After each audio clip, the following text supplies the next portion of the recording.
This is Leadership Excellence with Tom and George, and we're talking about creating a vision. Where do you want to be in 5 or 10 years as a business? Good one. The Japanese think 50 to 100 years out. That's what I'm told. Yes, they do. It's kind of crazy. That means the business has to survive. And if the business is going to survive, the vision has to be narrow enough and wide enough, which is like an interesting balance, right? Any experience, Tom, with creating a vision in a company? You could do the individual. What about you, Tom? What's your vision 5 to 10 years out? Well, mine is to create a better environment for people, Nice. leaders and people. Yeah. Yeah. Mine is to get all this untapped human potential to use for everybody that I touch. And that means like I'm open to calls. I'm open to connect with people. And I do dedicate a lot of my time, but it's a waste of time. People are stuck. They're stuck in their own thinking. And I Yeah. tell people like whether you say you can or whether you say you can't, you are correct. And it Yeah. stumps them, What Yeah. do you mean? What do you mean I'm correct? Yeah. They put that mental block in and they go against themselves. Yeah, yeah. Let's talk a little bit about vision. And this is one of the things in my first book I found, and I put it in my first book because I thought it was powerful, is there was a chart done where if you tell they have to do this, in other words, it's a standard in a company, they will exceed it and then they'll drop back below the have to do mark, and then they'll kind of come up and meet the have to do mark. And then there was a graph transposed on top of that of I want to do it. And it just went past the standard and it kept on going for productivity, right? If you want to do, there's a big difference versus having to do. That's one of the things I'll never True. forget. And I thought, wow, I better share this. You're going to be way more productive. You get up in the morning, you're excited to start your day like I am every day. And I think about a Japanese term called ikigai. Have you heard that term, Tom? I have heard of it. Yes. Yeah. Ikigai is identifying you love to do, identifying you can get paid for, identifying you're good at, and then identifying things, and I should have said things from the beginning, the world needs. And then the center of all that, all those things cross, and that would be called your ikigai. Because now you found your bliss. This is what your focus is in life. It's kind of like the why. Why does George exist?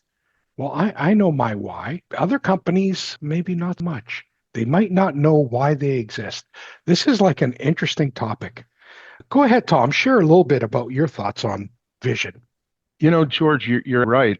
Too many, if you ask a lot of executives or, what their vision is or what their why is, they say it's all about money. Well, that might be the end state, but why do you get up in the morning? What drives you? Yeah, It can't, if it's just money, then, well, how much money and how are you going to get it? yeah, yeah. You have to, Money can't. Money's like a byproduct of doing the right things right. that's it. Yeah. I remember a book by Pascal Dennis, and he just happens to be Greek, and it's called Getting the Right Things Done. And I was as a consultant, I thought I was like the best consultant in the world because I would pick up the latest materials, understand them deeply, the materials, and then implement. And one of those books was Getting the Right Things Done. And what it talked about was creating a little bit of a vision in an organization, right? Creating a vision. And at the time, I was working for an aerospace company. We had a team meeting. I was in charge of bringing strategy deployment to that organization. Funny, it was like, let's create broad brush goals. That was one of the first steps is everybody says, what's our goal for next year? And we just picked words and we threw them up on a Yeah. wall. Yeah. And out of those words, we kind of narrowed it down to, 5, 10. fifth, I can't remember, but then we did paired. We looked at one word over the other and we said, which one would you choose? This over this or that over that? And then we narrowed it down to three words for that organization for the next year. And that was on time, engagement, and cash, because the parent company needed cash out of the organization I was in. Even that as a direction is pretty smart. Yeah. And that comes from that book. And then ultimately, you got to look at your current state. What are you good at? What went well last year? What didn't go well last year and why? Understanding what's going Understanding well. that why. Yeah. Understanding what's going well and what's not going well was important. And then we can craft real goals for the coming year. Yeah. Yeah. Creating vision, I think, is like, you know, where do you start? Well, and that's a good point. You have your vision, and then from your vision, you create your long-term goals. And from those, you come up with your sub goals. And from there, you come up with your KPIs, your key performance indicators. Yeah. Now It's you're kind of talking like the 64 chart, right? yeah, you're talking aligning your goals to your vision. Norman Bodek said, look, creating a goal is very difficult. Kids have goals. Like a 10-year-old kid will have a goal, but Yeah. we don't as adults, he said. Where do you start? Why don't you start with listing 50 things that you're proud of or 50 things that you're grateful for in your life? I created a little bit of a challenge in the app that I got, which is called the a Global Eight Waste Challenge, and I get people to list 50 things they're good at, they're proud of. This way they reflect on the past, and then what's the goal for the next coming years? People get to this point. Now this is the beautiful part, Tom. I don't let them list that as their vision. I usually say, what is after that? What's next? You achieved it. Yeah. Now, yeah, now visualize that you're there in the future. You've achieved your vision. What's next? And Yep. that's where the real thinking comes in. Yeah. Very good point. Yeah. You think about like on a vision, and I'll just go on just a vision for a big company, IKEA. Theirs is to create a better everyday life for people. And one of their long-term goals is 100% circular business by 2030. Wow. What does it mean to So be circular? it's designing products and having products and suppliers that are reusing and remanufacturing, recycling, doing that type of stuff indefinitely. Their goal is to be as energy efficient as possible by 2030. Now, then they have their sub goals, right? One of their sub goals might be redesign all of their products to use renewable, recyclable materials or by 2028, Right, right. It's right? like a zero carbon footprint Yeah. strategy. Yeah, Yeah. And that's just one of their long-term goals to go with their vision, right? Theirs is to their vision to create a better everyday life for people. nice. I can get behind that. Yeah. It's kind of funny because if employees can get behind your vision, you got it made. Yeah. And I I mean, mean, it has to be memorable, right? Your vision yeah. has to be memorable. It has to be achievable. It has Mhm. to be simple. You walk into places and you see their vision. They have their vision up there on the wall, and it's long that heck, I'd need to take a picture of it and try to every time it would ask me, I'd have to, look at it and say, yeah, this is their vision. Yeah, yeah. It's funny. You're reminding me about simple visions. And, nobody will know Norman Bodek, but because he's in our world of lean and lean leadership, he and I went to Japan and he took me through a company who just won the Deming Prize. Yeah, the gold medal, and the Deming Prize is way harder to get than the Shingo Prize. This is like two gurus on different sides of the world. Deming is American, Shingo is Japanese, so we use Shingo here. They use the American Deming over there. You can't be a hero in your own backyard, is what it comes down to. This company, GC Dental, had a vision of no pain dentistry. You talk about three Oh, words: no pain dentistry. And that's what they're going after. Not only that, they believe in certain things. For example, that every one of their employees that dedicate their lives to no pain dentistry will be rewarded in the afterlife. And I'm going, wow, that's pretty serious. I mean, anybody gets behind that, now we're talking. Yeah, But what a vision! They're doing such a great job, and I think because of that, their simple vision. Very good, yeah, Tom. yeah. Yeah. Very simple. Yep. If we created one, what would it be? Well, to teach and develop leaders for tomorrow. Yeah. See, that's like the not the vision per se. That's kind of how we would go about it. I think our vision is no wasted human potential. That's our vision. There you go. Stop Yeah, that's stop good. wasting. Yeah, that's our vision. No wasted human potential. And how we would go about it is exactly what you said. Train and Yeah. develop people, challenge them to create they could get behind for themselves. Wow. From vision, how do you create a vision? Hey, close your eyes, think deeply about what you want for yourself and others in your life. Don't forget to include others.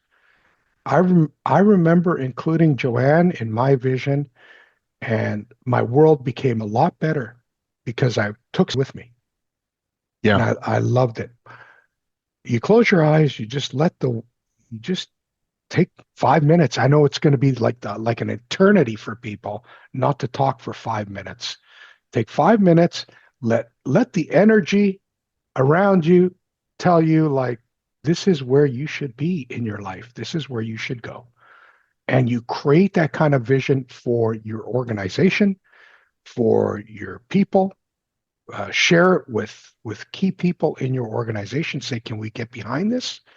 And then the next step is we're going to create a goal. We need to understand our Yeah. current state before we create a goal, but we got to create a goal for 1 years, 5 years, 50 years, whatever it is. Yeah. Yeah.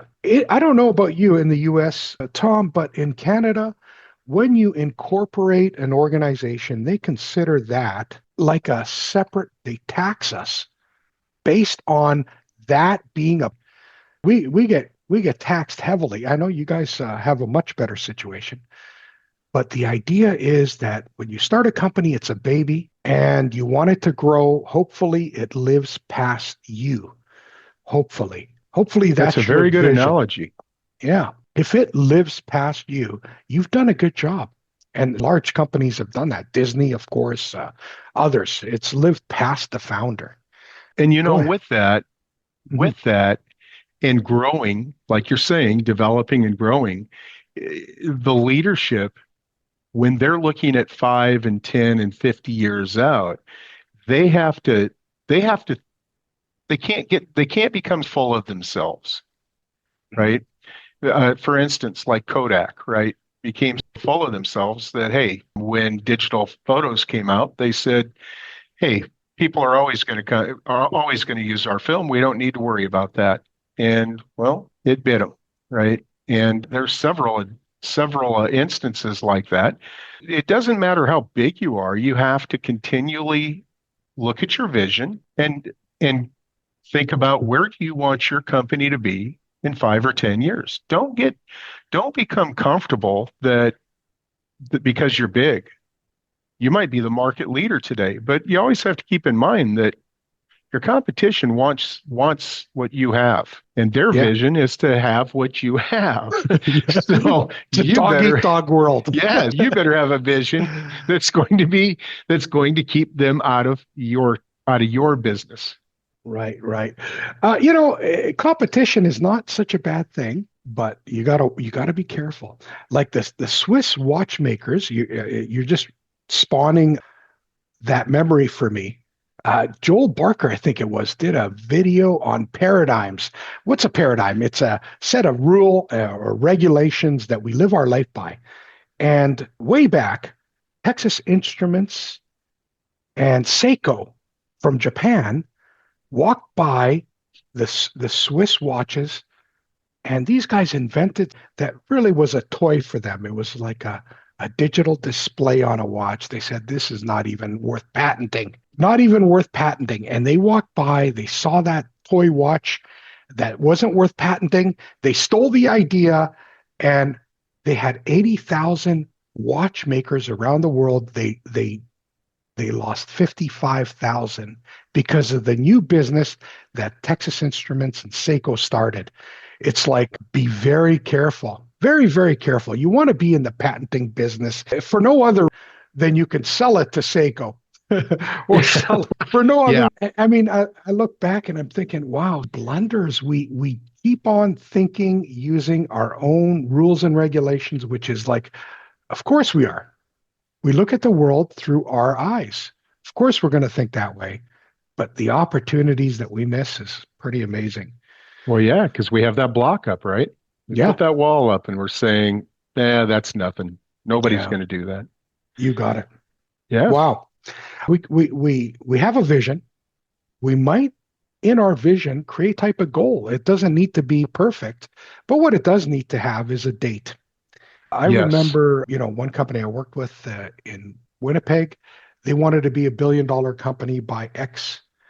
That's people can't get behind, but the owners could because it's $1 billion and it's maybe twice the revenue that they had. Try to make your vision when looks at it like they can get behind, as an Yeah. organization. Yeah.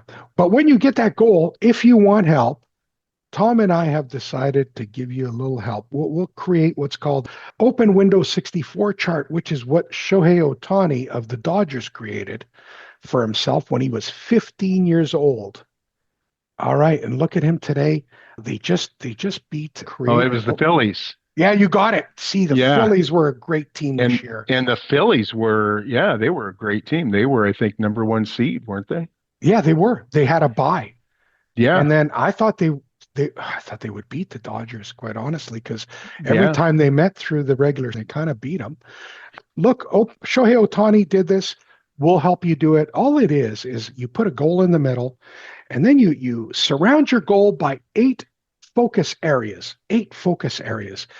From there, out of those 8 areas, you expand those out and you say, for marketing, what are my goals under marketing? Great. Now you got 8 goals because that's what it would be around marketing.